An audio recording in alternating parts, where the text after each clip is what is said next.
kanca wis padha duwe pasangan.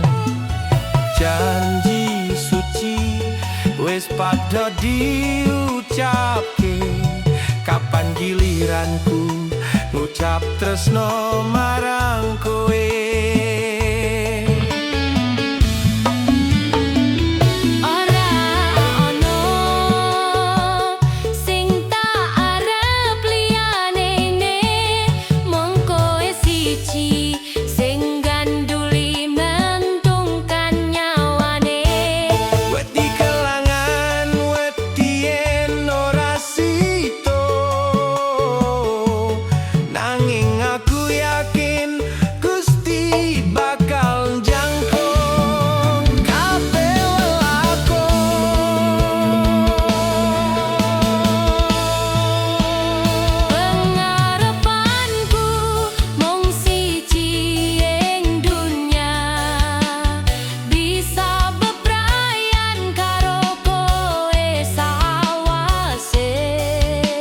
Nglakoni urip susah seneng bareng-bareng, bangun omah cilik kebak guyon lan guyu.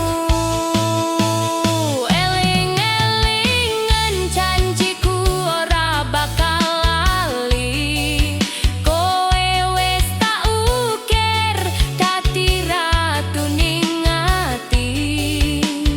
Ayo ojo mung dolanan wae, supaya bebrayan iki bisa dadi nyata wae.